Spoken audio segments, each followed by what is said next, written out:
Hola, ¿qué tal, amigos y amigas? Estamos en un nuevo programa de Palabras para Vivir, para ayudarnos a pensar el futuro, a construirlo con estas palabras que nos van a venir muy bien para nuestra vida cotidiana. Y hoy, en este programa número 20, hablamos de la magia, del pensamiento mágico, porque vemos que en todos nosotros pues hay diferentes formas de pensar. ¿Y qué significa la magia? ¿Qué relación tiene con nuestra salud?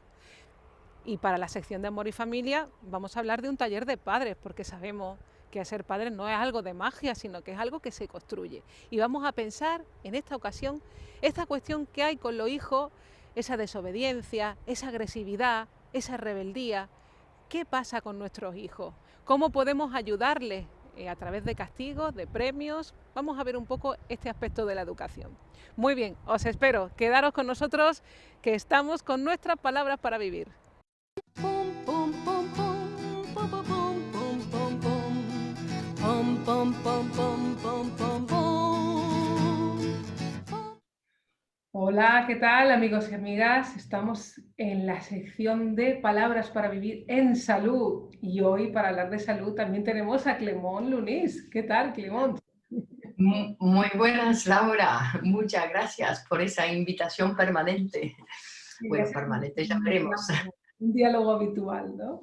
Entre nosotros, porque Claro. tenemos mucho que desmenuzar, ¿no? Y hoy vamos a traer un tema muy importante, porque es tan importante, porque a cada uno de nosotros también nos toca. ¿Y de qué vamos a hablar, Clemons? Tú hablaste del pensamiento mágico. De las supersticiones también, ¿no? De todo eso. Claro que es importante, creo, precisar también que somos el resultado de nuestras ideas. Ujú. Vivimos según las ideas que tenemos. Por eso que a veces decimos que tenemos tal idea, pero hacemos otra cosa. Es que nuestra inteligencia nos permite pensar una idea, pero después en la vida estamos dominados por otras ideas, ¿no? Nos presentamos como científico y en la primera de cambio decimos, cruzo los dedos. Es un científico que cruza los dedos, queda un poco raro, ¿no? En ese sentido. Entonces, creo que es importante subrayar eso, es decir, que porque padecemos ideas con las cuales no estamos de acuerdo muchas veces. ¿No? Entonces, claro, que padecemos de eso y que el psicoanálisis por eso es un instrumento tan maravilloso, porque es el instrumento que nos permite, vamos a decir, diluir esos prejuicios que a veces funcionan en nosotros, ¿no? Que, es decir, es como cuando decimos, no, es que esa chica se enamoró de un hombre que tiene 30 años más que ella. Bueno, pero a mí no me parece mal, pero cuando a una le toca, ya es otra cosa. De repente se le toca y entonces dice, ¿no? No, a veces Bueno, todo uno eso habla, para como, que a veces uno habla y critica al otro, ¿no? Como lo que dice que es mayor, que no sé qué, porque no se atreve él mismo a reconocer esos deseos que también le implican en esa situación.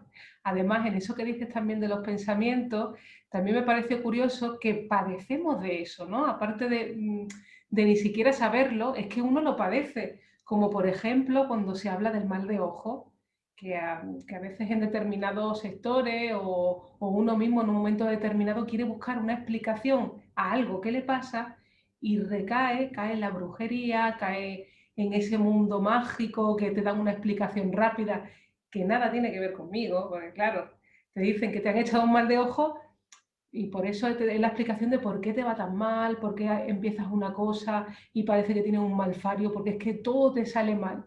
Y claro, el psicoanálisis lo lee de otra manera, porque el pensamiento mágico pertenece a la época primitiva, pero que también la llevamos nosotros con nosotros, ¿no?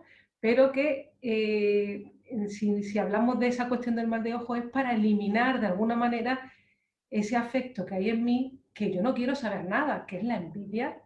Es más fácil proyectar hacia el otro, culpar al otro de algo que me está haciendo, que me está transmitiendo mala energía, mala vibra, que me está haciendo un pensamiento ahí, un deseo fuerte hacia mí para que las cosas me vayan mal, que pensar que en mí también están esos deseos de venganza, de odio hacia la persona, de envidia, y que claro, se reflejan en el castigo que luego me inflijo cuando hago las cosas.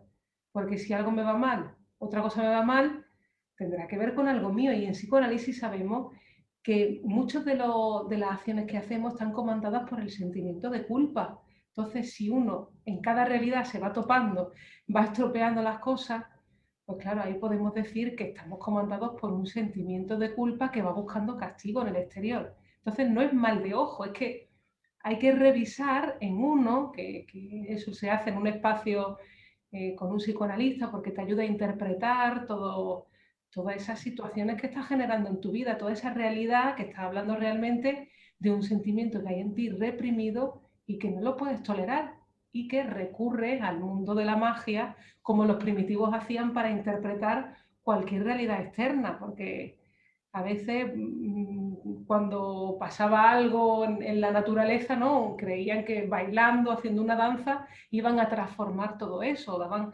explicaciones a los fenómenos de la naturaleza según su pensamiento, creyendo que su pensamiento era tan fuerte que podía transformar al otro.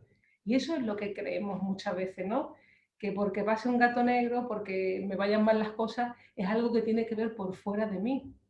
Y tenemos que preguntarnos que hay otras maneras de interpretar esa realidad y que realmente te van a ofrecer otra explicación diferente que te va a doler. ¿Por qué? Porque va a dar cuenta de que la solución también está en ti.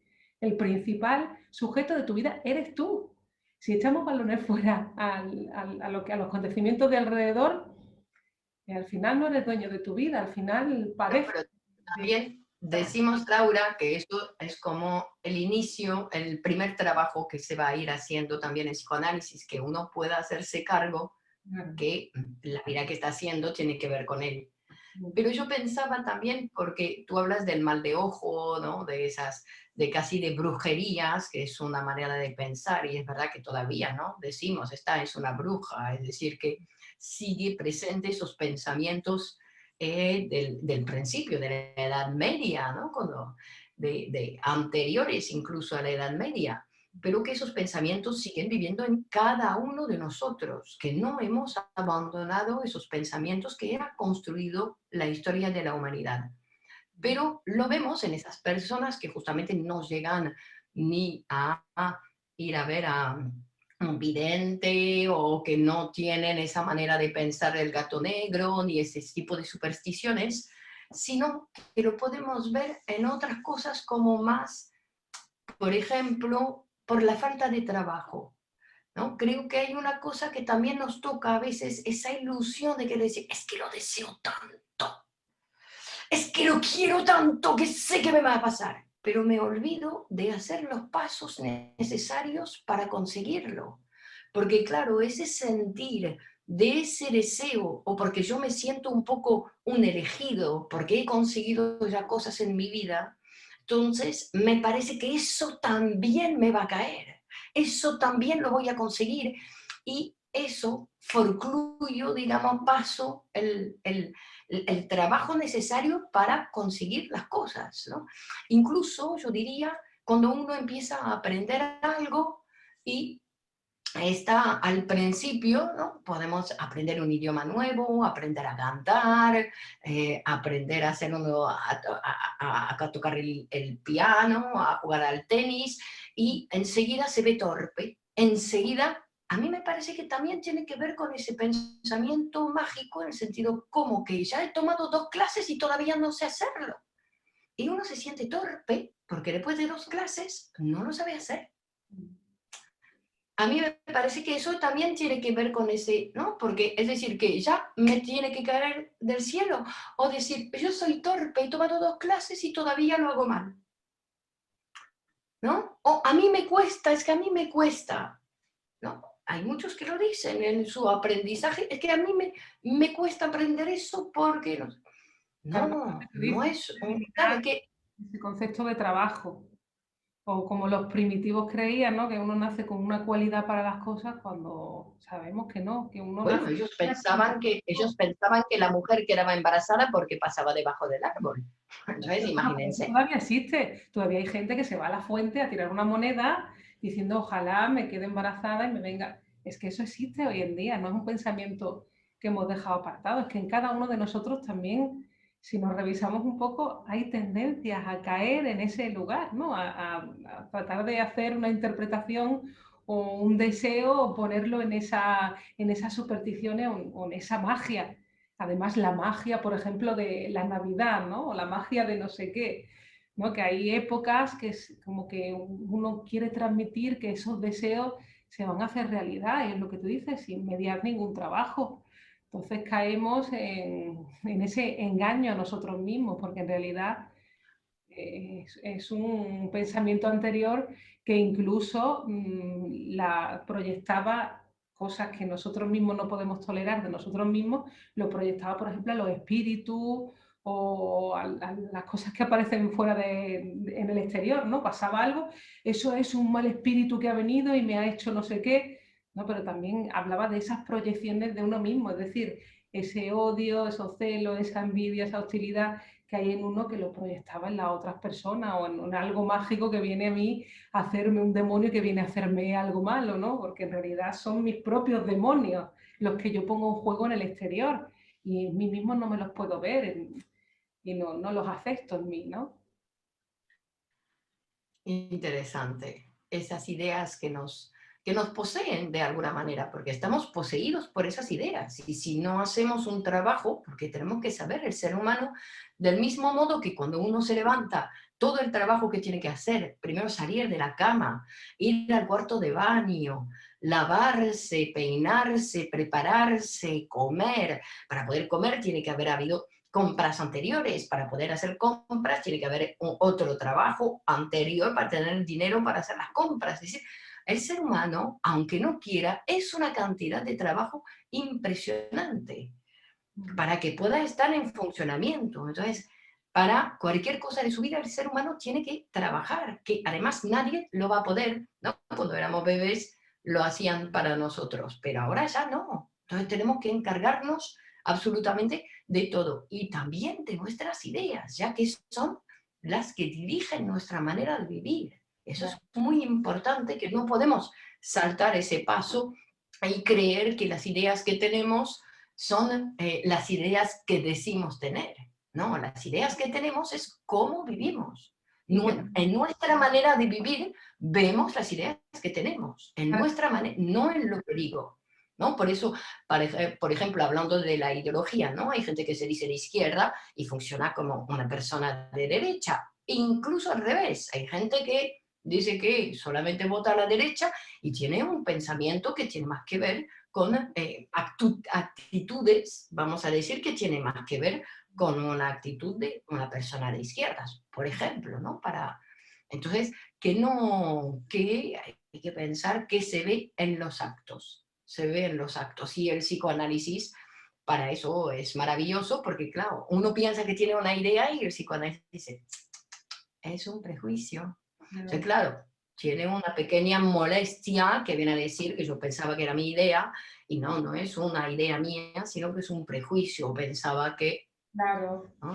además en el ser humano hay una necesidad de dar explicación a todos los acontecimientos, a unarlos en una teoría. Lo que pasa es que no es lo mismo si estás en la teoría, la mágica, si estás en el pensamiento religioso, que si estás ya en un pensamiento más avanzado que el psicoanalítico, que te ayuda a interpretar la realidad de otra manera. No es lo mismo si ocurre una catástrofe que tú pienses que ha sido por un espíritu maligno, que ha sido Dios que te ha castigado, o realmente pues, que ha sido un fenómeno de la naturaleza y que tenía que pasar, o porque hemos hecho algo para que la tierra de alguna manera, pues no sé, por productos químicos de la fábrica, etcétera, haya habido un cambio y yo soy sujeto de las cosas que pasan, ¿no? No es lo mismo estar en ese pensamiento, la explicación, que estar en otro.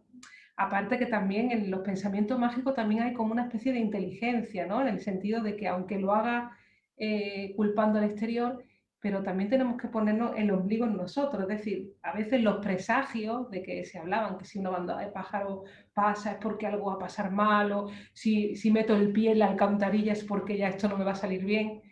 Realmente rescatamos ahí en ese pensamiento científico y psicoanalítico, nos dice que hay contradicciones en la persona y no es que haya signos exteriores, es que en mí mismo hay contradicciones que no las sabemos leer, y culpamos a elementos de fuera o que hay cosas que no las puedo leer desde poniéndome yo en el centro de la cuestión, ¿no? Entonces, por eso es tan importante el psicoanálisis, porque nos ayuda a revisarnos a nosotros, a hacernos sujetos de nuestra vida, a poder pensar las cosas de manera diferente y, en definitiva, como tú dices, poder vivir de otra manera distinta, no siendo eh, tan víctima de mi sometido, alrededor, tan sometido, eso, tan sometido. tan sometido a ideas que no nos convienen.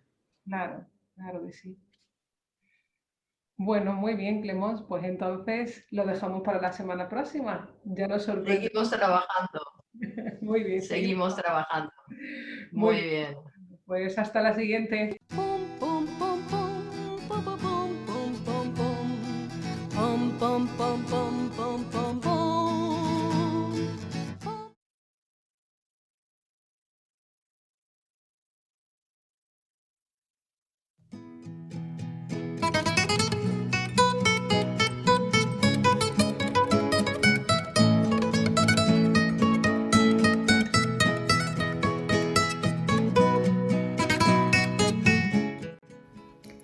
Si quiero ser original, tendré que curarme primero de mis sentimientos comunes. Entrechocó los dientes de alegría, de alegría.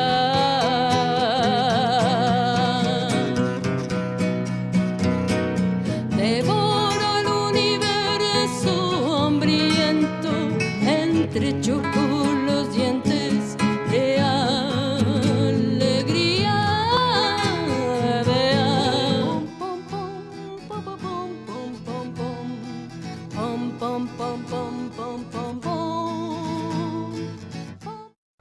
Hola, ¿qué tal, amigos y amigas? Estamos hoy en otro día más en nuestras palabras para vivir y en esta sección tan importante que es el amor y la familia. Y hoy vamos a hablar en este taller, vamos a hacer un taller para padres hablando acerca de la agresividad, de los castigos, de cómo podemos leer ciertas situaciones, porque sabemos que a ser padres se aprende, no es algo mágico que aparece, ¿no? Y es ayudarnos a revisar desde qué manera pensamos pues ciertas actuaciones en los hijos, porque a veces ponemos demasiadas etiquetas o queremos patologizar cosas que son normales, que forman parte de procesos normales en el niño, o bien tenemos que revisar cuál es la disposición familiar. Porque tenemos que decir que la agresividad es algo normal, es constitutivo en todas las personas, es decir, es como componente de tanto la acción como de la pasividad, es una energía psíquica que nos lleva a realizar cosas y que bien canalizada, pues bueno, produce ese movimiento en las personas, ¿no? Entonces la agresividad es constitutiva porque llega un momento en el que damos cuenta que no somos seres completos, que siempre hay algo que nos falta en ese momento en el que, digamos que en esa situación infantil en el que está el niño con su mamá, hay un momento en que le da la espalda y da cuenta que bueno, que realmente necesitamos de otras personas, que soy un ser fragmentado y frente a ese espejo, frente al otro, algo me va a faltar. Entonces es importante que ante las preguntas que los hijos hacen, ¿no?, uno quiere a veces colmarlo en todo, hacerse uno responsable de todas las preguntas que le hace, quiere descubrir con el niño, quiere decirle que él todo lo sabe, pero vemos que a veces es necesario incluir pues que esto yo no lo sé, vamos a preguntarlo, vamos a buscarlo en tal lugar, porque no somos todopoderosos, necesitamos también de otras personas para cubrir esa falta que también a todos nos forma parte de nosotros, ¿no? Y es importante también no mentir, ¿no? Si hay algo que no sé, no mentirles, porque mentir también va a generar mucha desconfianza y en ese sentido debemos ser sinceros con los hijos y no generarles ciertas dudas o esa desconfianza, porque cuando los niños preguntan ya sabemos que alguna teoría tienen, entonces es más importante ayudarles a hablar más que taponarles con respuestas.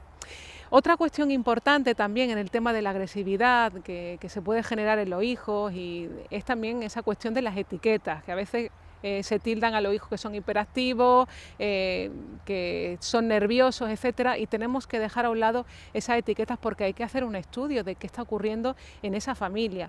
Los niños son muy sensibles, son, digamos, una placa muy sensible que realmente incluso el sistema inmune no tienen el de la madre.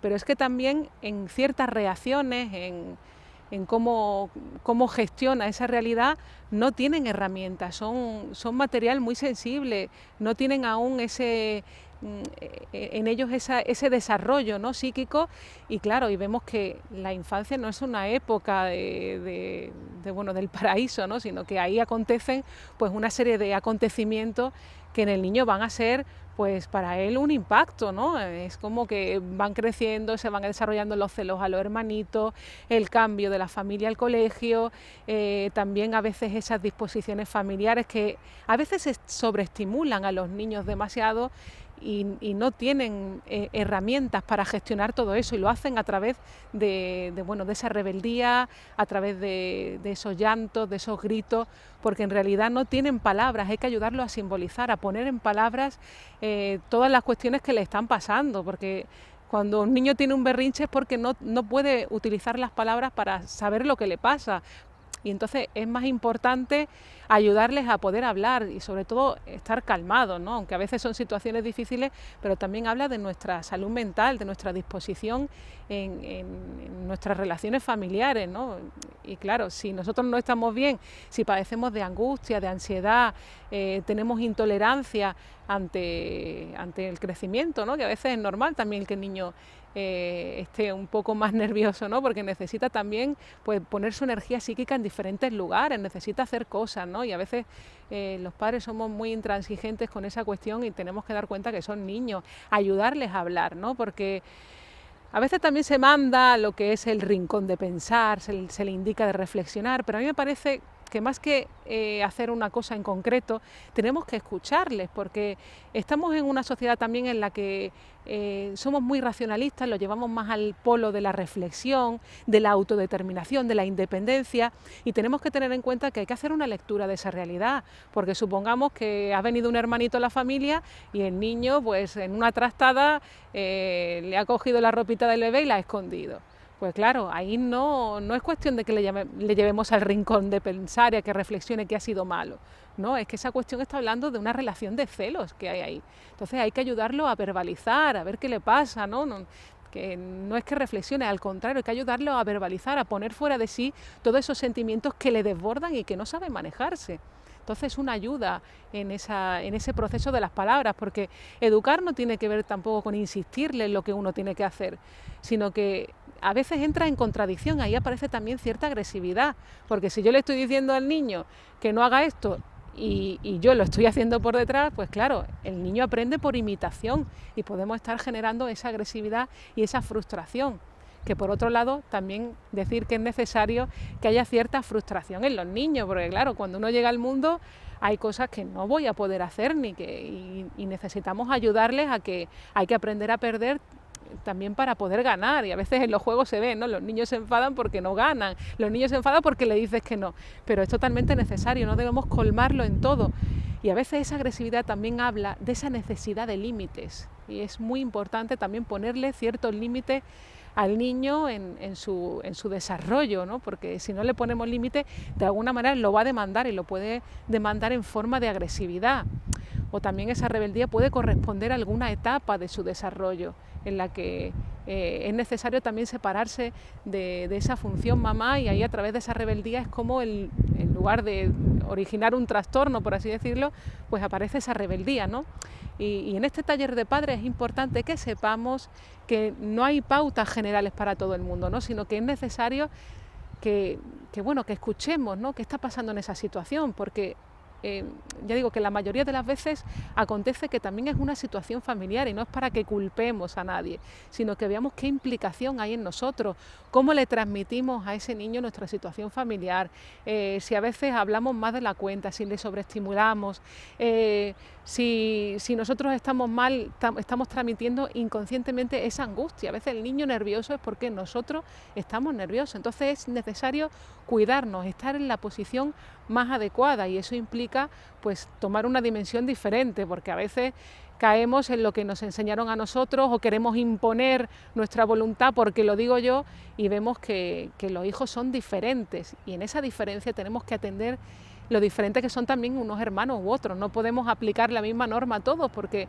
cada uno va a ser diferente y son muy sensibles, ¿no? Y hay que, en esa escucha, hay que relacionar esa cuestión, ¿no? de que mi hijo va a ser diferente que el otro hermanito y ahí en esa escucha diferente vamos a poder pues generar pues esas palabras en el niño y un aprendizaje más adecuado, una educación más adecuada para los hijos, pero también para eso pues tenemos que revisarnos los padres en ese sentido, ¿no? Y generar un espacio donde pueda haber un diálogo y no querer imponer las cosas. No es algo que venga impuesto desde fuera, que demos pauta, etcétera, sino que es desde mí, desde lo verdadero, desde cómo pienso las cosas, desde esa dimensión de a quién tengo delante.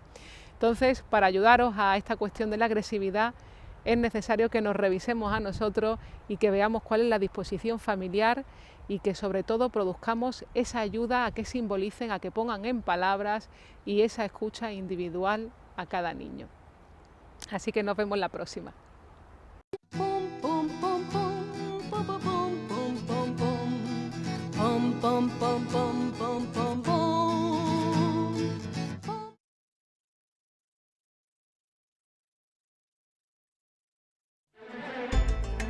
Apunte para una oda.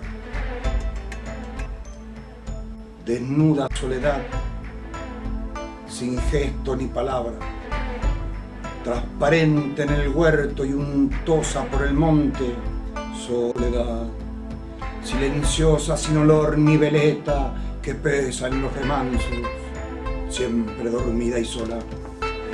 Soledad de lo alto, toda frente y luceros, como una gran cabeza cortada y palidísima, redonda soledad, que nos deja en las manos unos lirios suaves de pensativa escarcha. En la curva del río te esperé largas horas, limpio ya de arabescos y de ritmos fugaces, tu jardín de violetas nacía sobre el viento y allí temblaba sola, queriéndote a ti misma. Ya te he visto cortar el limón de la tarde para teñir tus manos dormidas de amarillo, y en momentos de dulce música de mi vida te he visto en los rincones, enlutada y pequeña, pero lejana siempre, vieja y recién nacida, inmensa giraluna de fósforo y de plata, pero lejana siempre, tendida, inaccesible a la flauta que anhela clavar tu carne oscura. Mi alma, como una yedra de luz y verde escarcha, por el muro del día sube lenta a buscarte. Caracoles de plata, las estrellas me envuelven, pero nunca mis dedos hallarán tu perfume. Sombra, mujer y niño, sirena lejanía, siso llora en la ruina y vaco en el racimo. Yo nací para ti, soledad de lo alto, cuelga una trenza tuya hasta muro de fuego. La fuente, la campana y la risa del chopo cambio por tu frescura continua y delirante, y el cuerpo de mi niña con la fronda del alba por tu cuerpo sin carne y tus mimbres inmóviles.